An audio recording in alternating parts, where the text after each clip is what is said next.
Nous besoin lumière pour nous caouer plus clair, pour nous avancer. Nous pas ouais lumière. So as you guys can tell, we are in Orlando, okay? We're here, baby. We are in Orlando. Nathalie, je m'en dis. So l'état directo vers Orlando. Parce que there's a correlation to that. I think half of Orlando is moving to Atlanta. I ain't gonna hold you. So I thought that's been happening for over the decade. But they come back. Exactly. Oh, okay. We're not gonna go there. We're not gonna go there. But we are in Orlando from our last episode that took place in Atlanta. We are continuing a series that we are just so elated to just put out there because we're getting to sit with people that have just done things. And at some point, we want to be like them, right? They've just been impacting their communities and just doing things. So we are another episode in of our series called Haitian Success. Let's get it, baby. So we took you in Atlanta. Now we're bringing you to Orlando. Uh-oh. But before we get into it, and as the last episode, you heard another voice and it wasn't Leona. This one, you probably maybe because it's female like, you probably think it's Leona, but it's not. Okay, I just want to let you know that it's not Leona. Unfortunately, she's out there doing things that I will tell you later. But at that point, Leona, we miss you. Shout out to you. Wish you were here in Orlando with us. But you're out there doing things and keep doing what you do, and we'll see you in the next episode, right? Yep. We better. All right. That's all I'm gonna say. All right. Miss here, we need you here, okay? Sounds like a Never that. It's all love. It's all love. But sitting across from me, I have someone who we've met in many occasions, and we've done work together. And, she was someone that I confide in for a lot of things when it comes to music. Yeah. But that's not what a line draws, right? If we're going to flex a little bit, I have something in front of me right now that says, and I'm quoting, that this young lady, this Haitian millennial, has done things with her. It ain't no regular her. We're not talking about just you know what I'm saying? Just her down the street. No, we're talking about H.E.R. You see that? Yes, be her. Right. And also Summer Walker. My boy, I'm just on Creole. For the Americans, the Asian Americans, you know what I'm talking about. But she's done a lot of things. She's accomplished a lot in the music industry. But also, she has a side to her that a lot of people may not know. But they should know. And they're about to find out. Listen, she has done a lot, especially in this area that we in, Old Town. Yeah. You call it Orlando, right? Yes. But we are sitting across from none other than Jennifer Desiree Hilaire. Is that what it is? It's Jennifer Desire Hilaire. Oh, many. Un grand Jean. Pas que te marque cap gaspiller no. We are sitting across from greatness and success. And we're going to unpack that. That. And as the last episode, for all the listeners, I do talk a lot. So it's not going to be me. I'm passing it on to the infamous Gigi. But before we do that, can we get a test in the room? How you feeling, Gigi? How you feeling? I'm super excited. I have had a chance to chat with Jen before we got on the mics. Right, she was plotting before the pod, y'all. Not really. Just a little bit. Just a little bit. Because, you hold many titles. And I think you are, the definition of, quintessential Haitian millennial queen. You're just doing so much. I'm impressed. When Mark said, we want to be like you, I want to be like you. I do. And so I'm looking forward to this conversation. It's a beautiful day out. So, yeah, a beautiful day in the O. Get with it or get lost. You know what I'm talking about? Yes, I do. But how are you? I'm good. A little lit in the inside. The inside. Love it. Love it. Okay. Happy to be here. All right. Oh, yeah. Round of applause. So I guess we started off easy. Oh, nobody gonna ask me how I'm doing. It's cool. Oh, wow. It's cool. I thought you had to How you doing? express yourself. Listen. I'm used to this. I ain't new to this. I'm used to Yeah, he this. expressed You himself. know How you what doing, I'm Mark? saying? I'm doing well. Thank you for asking. You How's your know? day so far? So far, so good. You know, I am elated and happy to be in your presence to hear more about maybe some things I didn't even know. Yeah. So I'm excited. Let's do that. Okay. All right, Gigi, take it away. So we are going to start off hopefully nice and easy, but basic. Give us an introduction and tell us about your upbringing. Okay. Do I take it back to like Haiti? All the way Oh, back. all the way back. This is what? Do we take it All back the to way Haiti? back. This is the Haitian All the Millennial way podcast. back. Haitian P. You're not a part of the group that can't count to 20. Listen. Okay, all right. So my name is Jennifer. I actually was born in Haiti, and I moved to the United States in 2008. And I lived in Haiti half of my life, I guess I would say. And living in Haiti was good. Like, my mom used to actually work at the television station in Haiti. Port-au-Prince? Non. Parce que l'autre dit Haïti, moun yo ka kompon son l'autre côté. Where in Haiti? Port-au-Prince. Ouh, TNH? Yes. Oh, on t'a de TNH? Regardez. So my mother worked there like my whole life. So I guess my upbringing was around like my mom being at the television and like us being able to go back and forth. Because after school, we had a driver. And our driver would take us to my mom's job until she got out of work so that he could take us home. So it was pretty interesting to be around like the television station, the people that are coming in and out, seeing the interviews being done, like seeing the news happening. And like, I remember one time, like I was at TNH and there was like, I don't know if it was like what they're called, but it's pretty much like when there's a lot of people out there just throwing stuff and setting shit up. That word, yeah.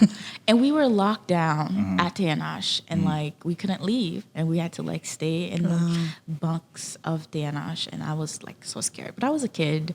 But I feel like a lot of things that I currently do has a lot to do with like my upbringing and what I was surrounded by. Like even with my nonprofit, like my grandmother used to do all the things that I do nowadays, from feeding the needy and providing food and groceries to everybody, having her own like market. Like she had her own Walmart.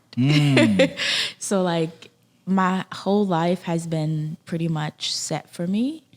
And everything that I've done, even though I may not like see it like, oh, like I'm trying to be like my parents. I think a lot of the things that I currently do goes back to like my roots and like even with music, like I always thinking about like going to carnival every single year. I was the little girl at the top of a little carnival thing with my little carnival outfit. But you're a VIP though. Yeah, I was never in there because DNH has its own like truck. Of course. But I was with all the artists. I was having fun. Like that was my life. And like it's not like this in the United States. Like fun was a 24/7 thing for us. My mom owned a nightclub, and we also had like our house where we live. We used to live somewhere called Lapland in Port-au-Prince. I don't know. I'm going to Lapland. Okay. But like our house sits on acres and acres of land. So it was pretty fun. Like we would have parties all the time, and like my mom would invite artists from the television station at the house, and we were able to throw on parties. Like I'd be like, I want to have this type of party for my birthday and invite these people, and it would be like all these people at the parties. It was fun. Like I got to live like not a normal life, I would say. But my parents were very big on education, very big on making sure like you do what you want to do. Like I don't think there's ever been something that I've wanted to do with my life that my dad or my mom is like, don't do it. I think it's the more like, how can we help you? And is this going to help you pay your bills? Is this going to make you happy?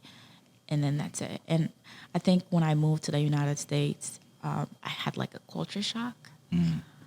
Because Haiti is like, I went to American school in Haiti. It's called New American School. Most of that do that St. Louis. You know where is that? No, never heard of it. It's like, it's not in Delma. It's by like DG-Cell. Okay. En bas Pétionville ou bien Delma? It wasn't Delma. So. It's not Delma. Okay. I forgot. So it was past Delma? It's in the rich area. It's, So probably like around Pittsburgh, towards Yeah. Daba? yes. Okay, gotcha. In that Okay. area. Okay. But it was like an American school, and going to an American school in Haiti and like still like having a normal life, because everybody that went to the American school were American, or like they had American parents, or their parents lived in I don't know, New York, Jersey, Florida, but they were able to afford going to American school because you still get the same level of education as you would here. You're just an American school in Haiti. Ndeko mundanku. So everybody spoke English. Right. Everything was like English. There was nothing Creole. Like it was never anything Creole. So then why the culture shock? I think it's because when you live in Haiti, you hear about like America, like it's the land of the free and everything is perfect and your life is gonna be changed and just all these dreams that's sold to you. But nobody really talked about like how hard you have to work. You know, like it's not like easy. Like in Haiti, for me, it's easier because my parents own land, my grandmother owns land. Like we had it, like we were living, like life was good. So like to live here and be like, wow, like I was rich in Haiti. Right. I had my own maid. Like, what is happening here? You guys don't know what a maid is? Like, why don't you have a maid? Like, why is that not a normal thing for you guys? Wow. And like people working all the time, like the levels of having fun and the levels of working doesn't like add up to with each other. I feel like people don't have a work-life balance in America. Oh, no.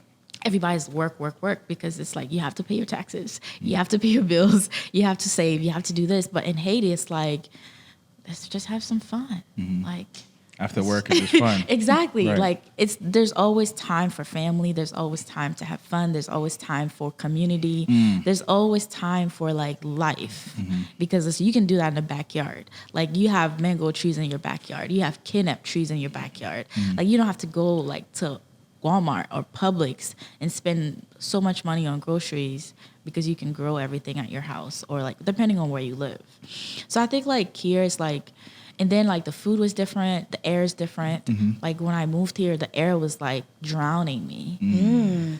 Like it was so bad. I was just like, whoa. Like, and then like the first month, I think, like I had a really bad allergic reaction to the water. Like it was crazy. I was breaking out in hives. You think it would be the opposite, right? When someone comes from the U.S. and go to a foreign country, they usually have that what you're experiencing, but you had that backwards. Backwards. Yes, I was losing it. Like I couldn't eat a lot of things because like my stomach, I just couldn't hold food. So I had to figure out, okay, like what is going to be my new diet because I'm used to eating things that my grandmother would send to us because she lives in Las Caobas. In Las Caobas. Oh, Munibale too? Oh. Okay. So much things I didn't know, but continue. So like in Las Caobas, you have your own cattle. You do everything. Yeah. You grow everything from the ground up. Like growing up in Haiti and going to my grandmother's house, she made coffee. She made peanut butter. She did the milk. Oh, wow. She had the eggs. She had the chicken. She had the goat. She had everything, and she kill all of that stuff and sell it to the little small merchants. So like every time we would come back home, she would give us our share. So I was eating all that stuff that I saw my grandmother. Organic. Exactly. Like she raised these things. So to come here and like eat, the eggs don't look the same.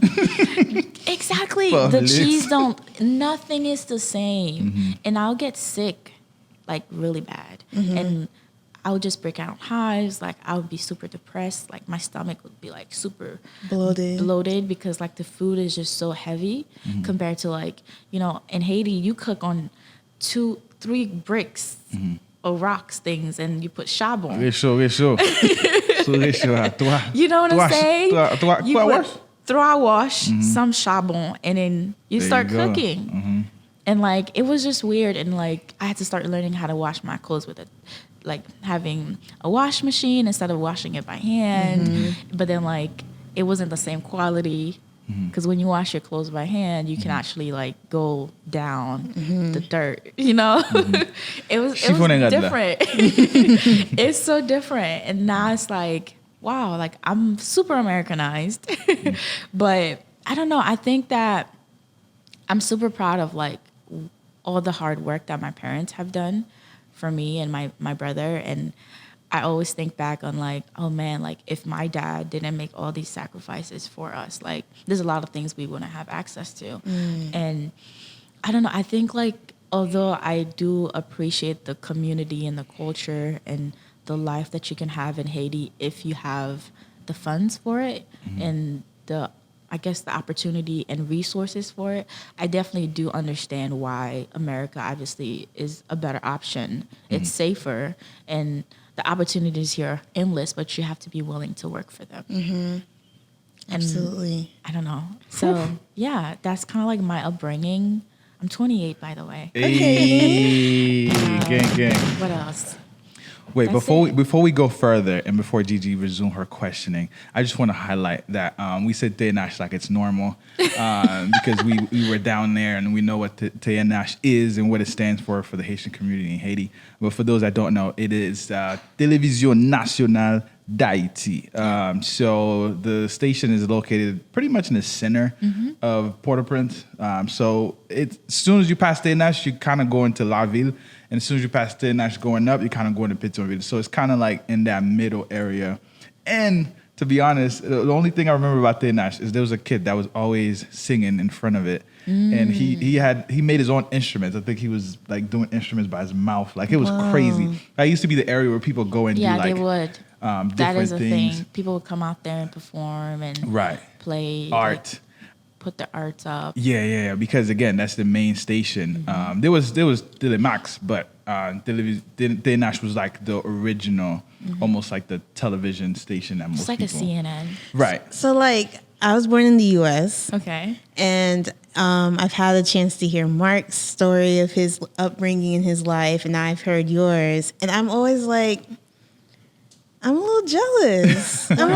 No, because it's like, when you grow up in America, especially when your parents, have come here and if they made the sacrifices, I distinctly remember knowing that even as a small child, we were without or we were less than or in terms of our socioeconomic status.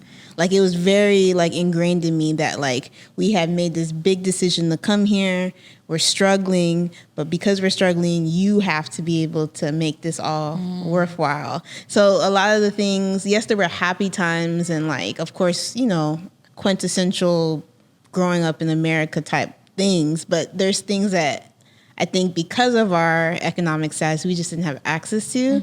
And it's like you guys were very privileged in a beautiful way, which I don't think a lot of people recognize that Haitian people can have privileged lifestyles and have pleasure and all these things. So that's why it's like jealousy in a good way. It makes me happy, but it's also like, dang, we come here and it's extremely ghetto.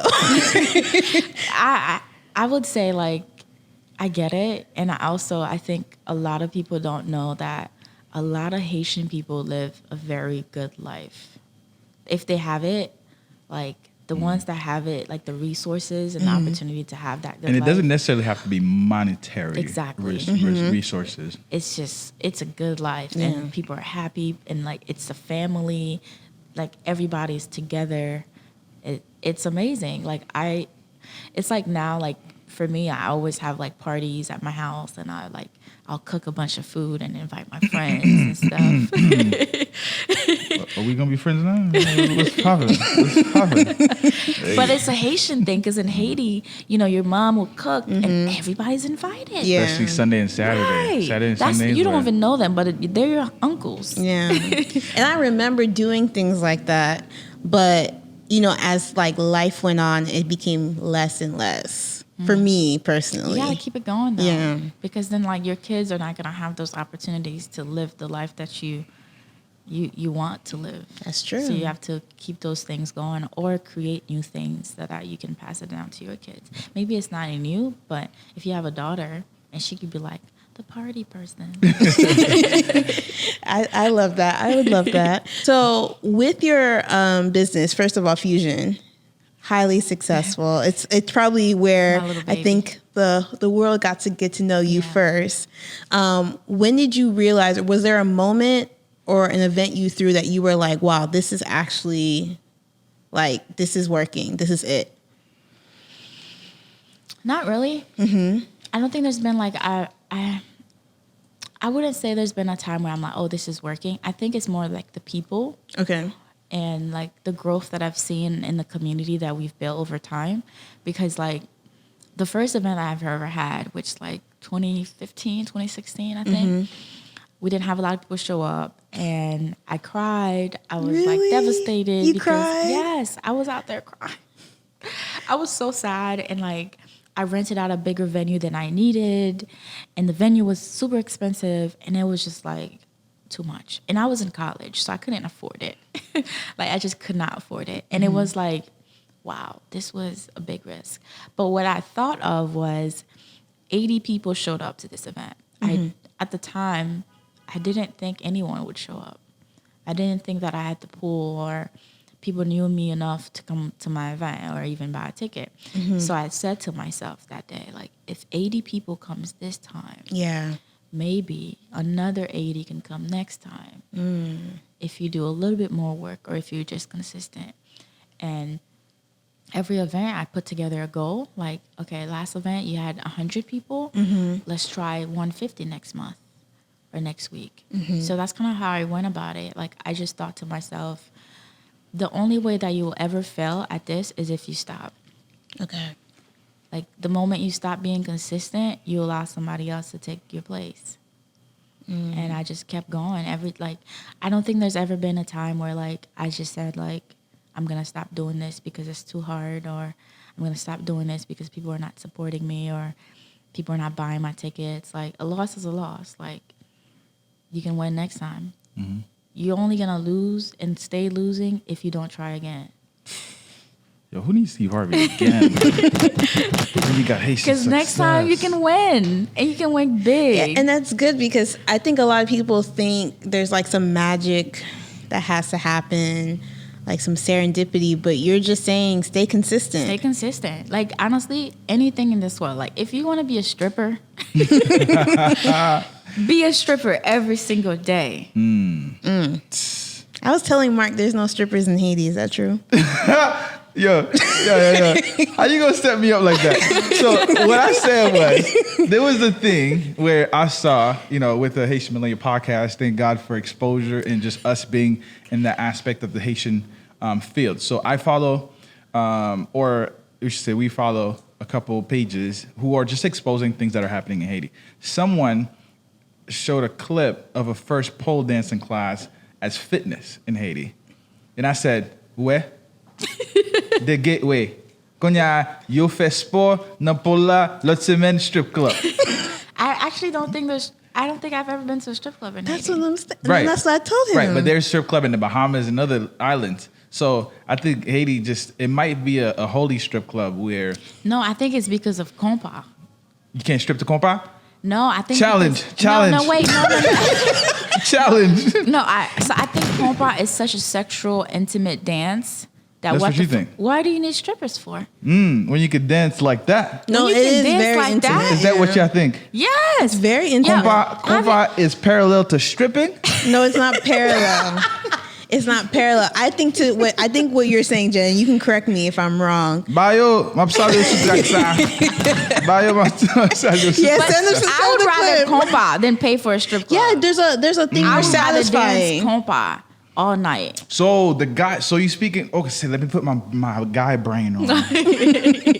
So as a guy who, are we putting it in the context of a guy who's already exposed to a strip club and that will still take compa over strip club, or someone who never heard the idea of strip clubs would take compa instead? From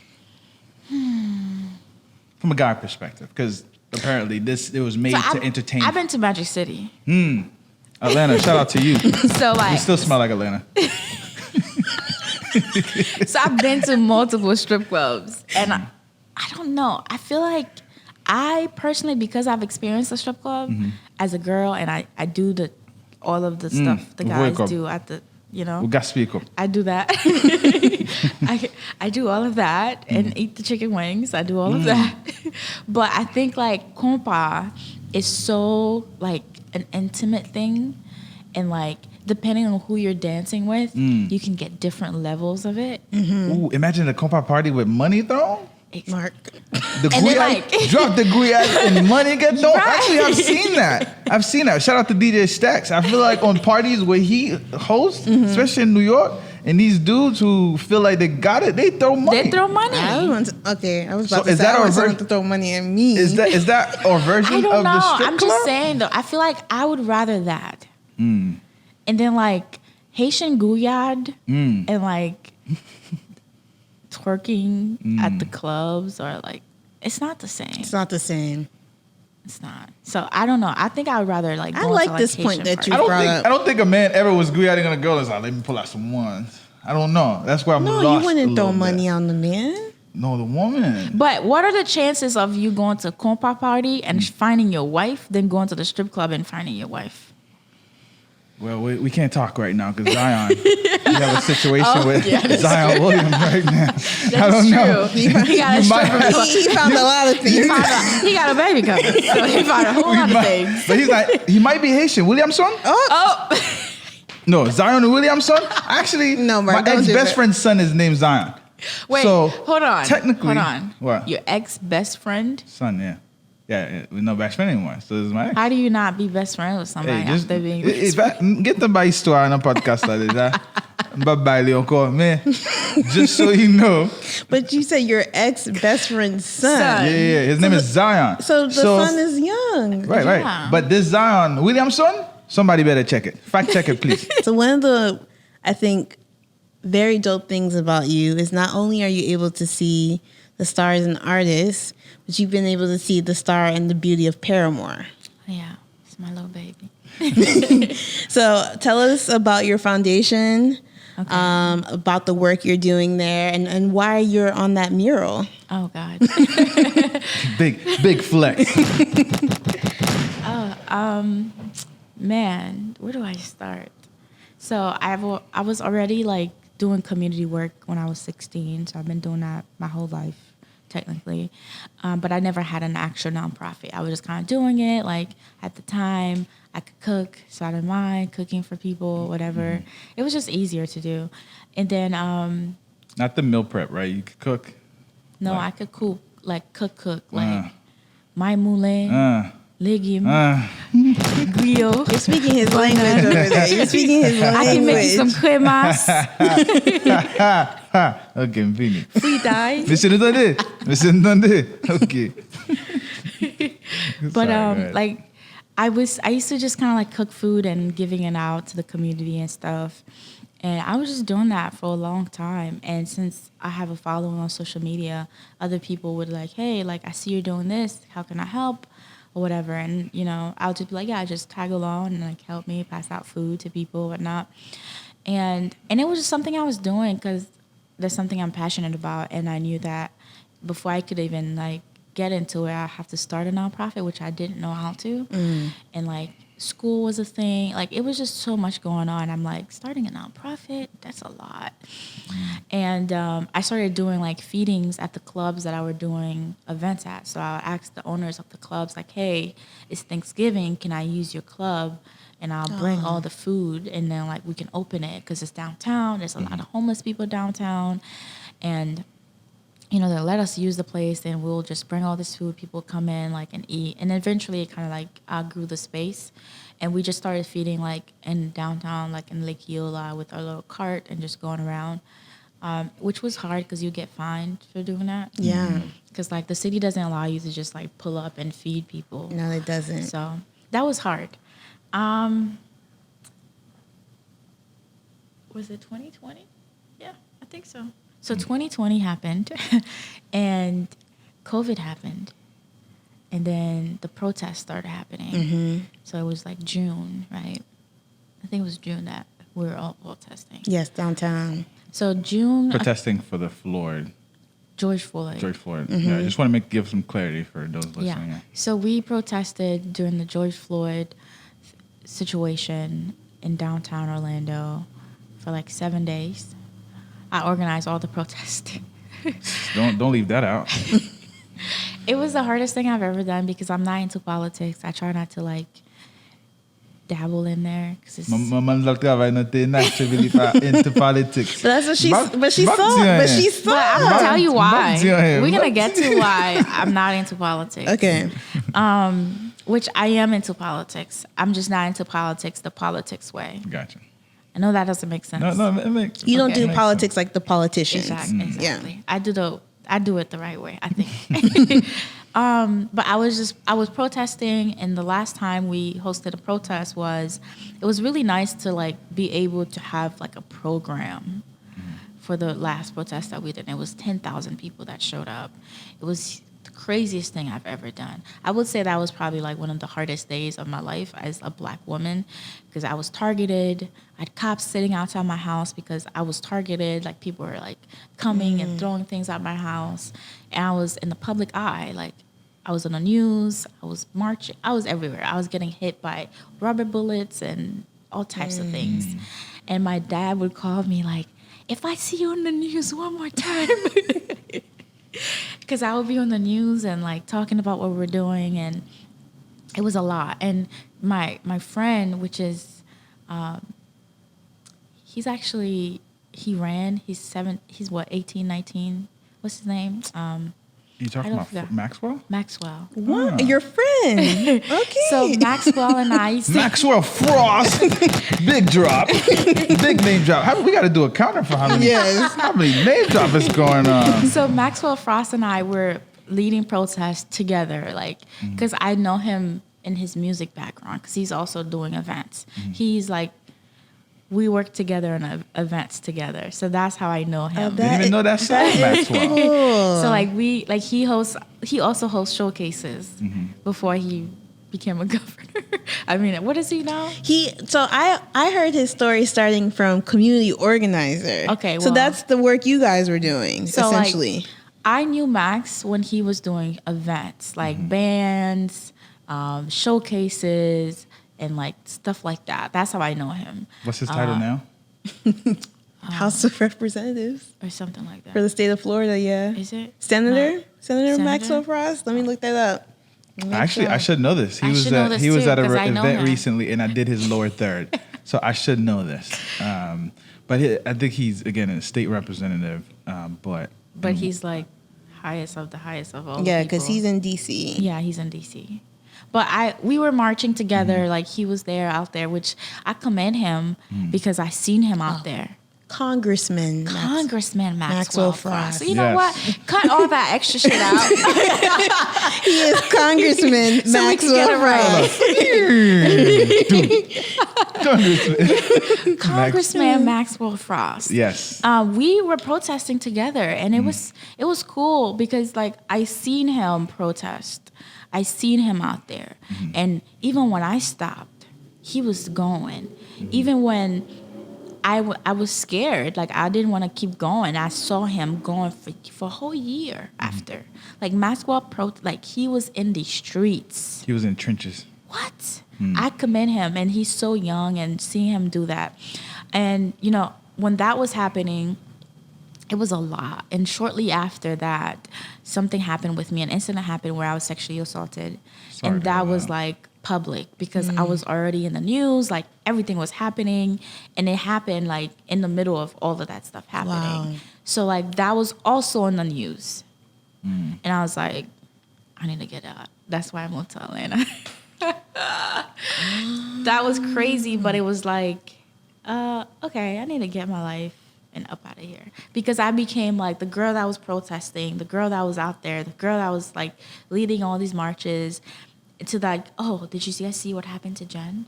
And like all these other women would like reach out to me and tell me their stories, and I just became an ally of other women that was also sexually assaulted, which wasn't like a bad thing. It was just like I felt like my value went down, and I felt smaller, and I felt like I worked really hard to like create a name for myself. To And now uphold. this is Yeah, and overshadowing then now it. this is overshadowing who I am, and just like, and then when something like that happens and it's public, there's different comments that happens. Like maybe she asked for it. Maybe look at how she looks. Look at her body. Look at like all these comments of like, because of a woman being feminine, that could have been the reason why that happened.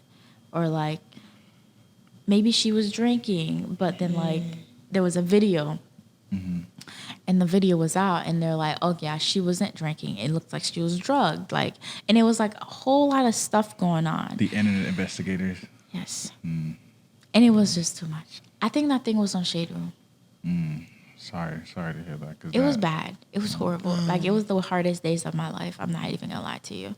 And then I got a message from this random lady, and she's like, hi, my name is Maureen. I heard about you from all these people, and my friend Christy and Ryan Young, which is the owner of Innerstruck, wants to do a mural in Paramore, and we want you to be the subject of it. Wow. I was like, what? I was like, what are you talking about? Like, what do you mean by I'm going to be the subject of it? Like, what does that even mean? And from there, I was like, okay, cool. Like, I'll do it. And then I got my makeup done. I went, I took pictures. I didn't really know, like, what it was going to be like. Like, I don't think I ever processed, like, my face. Like, what made you say yes? I don't know. But then I feel like at the time I didn't know. But then as it happened and it kept happening, I was like, okay, this was a good decision. Because then I became the girl of the mural. Instead of what was actually. Wow. Yeah. Wow. And then I was able to tell my story, and other people was able to tell their stories that worked on the mural that also had similar stories to mine. So it was kind of like a bonding thing, but it also showed, like, for me, like, the mural meant a lot to me because it showed resilience. It showed that, like, you can be a Black woman and you can do whatever it is that your heart desires. You can literally be a superwoman if you want to. And you can be a beautiful Black woman.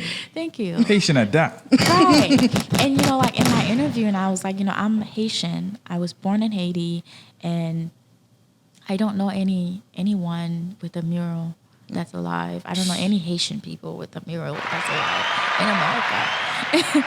So, like, it was really, like, one of those moments of, like, wow, like, someone see value to me and invested in doing a mural that was up for 2 years. Now it's an augmentation reality, so you can still see it. It's not, like, physically there, but if you put your phone over the building, you can still see the mural. And it's, like, in 4D, you can touch it. It's really cool. Wow. And I'm speaking in there too, so it's nice. Nice. But I think, like, the mural became, like, a sense of hope for the people of Paramore, because as the mural was being built and drawn on the wall, like, people will walk by, like, who is this? Like, who is this girl? And people will tell my story, like, the Marine and the girls I was painting, they would tell my story, and, like, and sometimes I'll come by and sit around and talk to them because it was outside. And eventually, like, we started doing events there, and they're like, oh, you're the girl on the wall. Girl on the wall. And I'm like, yeah, I'm the girl on the wall. And that's kind of like how, like, so when I would go do outreach, which is something that we do with our nonprofit, is we knock on doors, we go down every street of Paramore, like, from the whole district, really. And we just knock on doors, we talk to everybody we see outside, and we'll tell them, like, hey, we're having an event, we're going to have food, whatever we're going to provide. It's at this address. And, like, I don't know where that's at. And we'd be like, do you know where the mural, the Black girl? And they're like, yeah, I know that mural. It's pretty. And I'm And like, can you tell "Yeah." the listeners the name of your foundation and Yeah. the mission real quick? So our foundation is called the Desire Foundation, Inc., and our mission is to provide easily accessible resources to the people in all of Florida, really, not just Paramore. We're just situated in Paramore, and this is our 5-year goal currently, is to take care of Paramore. And I love being in Paramore. The people there, there's so much culture, there's so much, like, community and love, and, like, if somebody, like, if you bring something of value to people in Paramore and they see, like, wow, like, really like this person, they will tell everybody. They'll go to the top of the mountains and tell everybody about you. Because, like, I look back now and how much those people trust me, which is why I don't like politics. So what happened is, like, there's districts, right? There's normally somebody over a district. Yep. And every district is run by somebody. And there's rules to that, you know, which I don't think there's a problem to. I think what happens sometimes is the community doesn't trust the people running the city at times. So they'll put their trust in others, people like me. And then the politicians will see a problem with that because I'm not a politician. I'm not elected. So the influence they're looking for, you have it. Yeah. In the people. Okay. The trust and the rapport and the community, and like the people in Paramore like loves us. It's one of those things that you go and see and you're like, wow. Like my boyfriend be like, do you ever see how people look at you? And I'm like, no, because I'm not watching people looking at me. But he's like, if you were to see how people look at you when you do these events, you'd be in awe. Like I am in awe watching people like be around you. And I think like I'm just genuine with my work and I put my heart in it. And I love the work that I do, whether or not I have a mural or I'm on the news or whatever I'm doing, like I'm gonna put my heart on it. And I stick to, if I say I'm gonna help you get clothes or I'm gonna help you get housing, I'm gonna help you get food, I'm gonna do it. I'm gonna work day and night to make sure that you're off the street if that's something I can do. So you got it. All right, I think we're getting close to time. Yeah. Okay. Way more This than conversation's been good though. This has been so good. I've tried. I wanna be mindful of our listeners. We have like the best. Okay. Our Zamirs.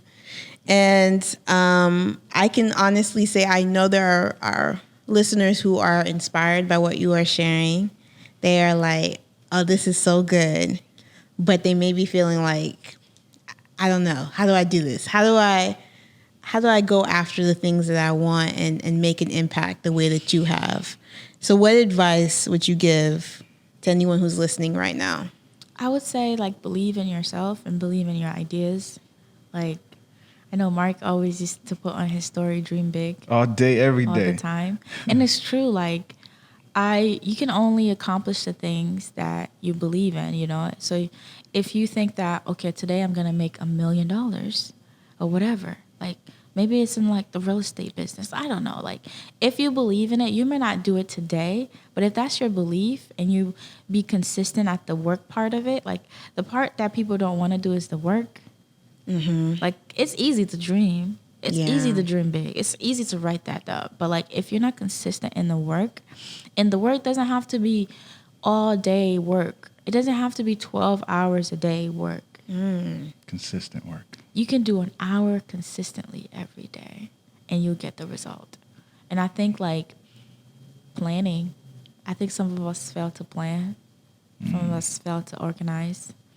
Like nobody's going to follow you if you don't have a plan. You know, like a leader has to have a plan. If you're going to be a leader, you have to have a plan that people can be like, I believe in this plan. So I'm going to follow him. I'm going to follow her. Sometimes all of us, we kind of like, oh, like I don't have a plan. So as soon as something happened, Create the plan. I'm going to create the plan or I'm going to fold because I don't have a plan. But when you have a plan, regardless of what happened, good or bad, you stick to the plan because the plan is the plan and you're supposed to follow the plan. And I don't know, like you have a baby, cool. Keep the plan. Do the plan while you're pregnant. Keep at it. You know, you're broke, keep the plan. Like nothing in this world should stop your plan but you. Like, and that's when you fail. And ladies and gentlemen, that is Jennifer. Is it H Desire or Desire H? Now it's Desire H. Desire H. One more guy. Round of applause. This was such a pleasure to have you. And every time, this is the second time, of course, we've done this, but to hearing your story, because again, we started this podcast with our story. Myself, Gigi, and Leona, we told our story. We told how we came from, either me born in Haiti, and we have... You were born in Haiti? Yeah, I'm born and raised. Your brother too? You guys have the privileged we're life. all born in Haiti, yeah. So, and then... You had a maid? Of course. But anyway, we're not going to go there. They're tired of hearing my story already. But it was all about you.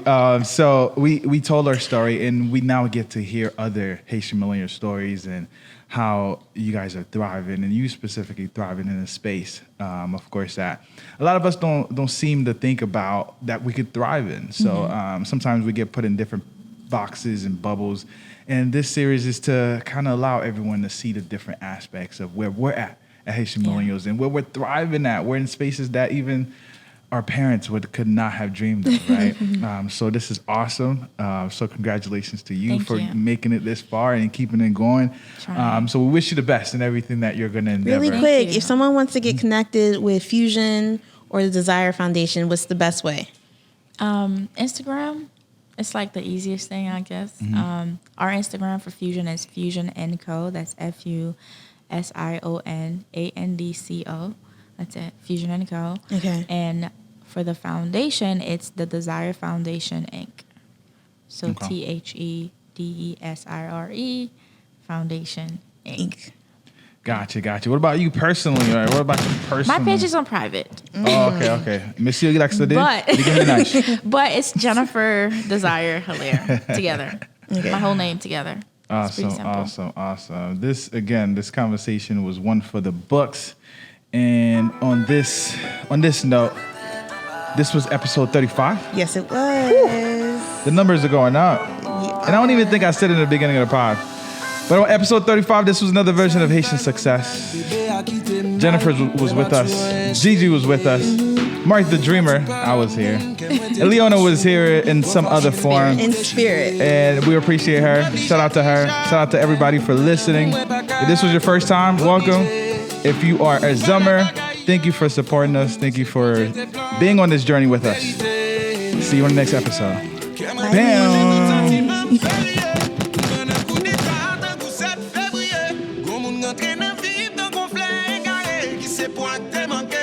Kem chavire, qui c'est la belle, moi senti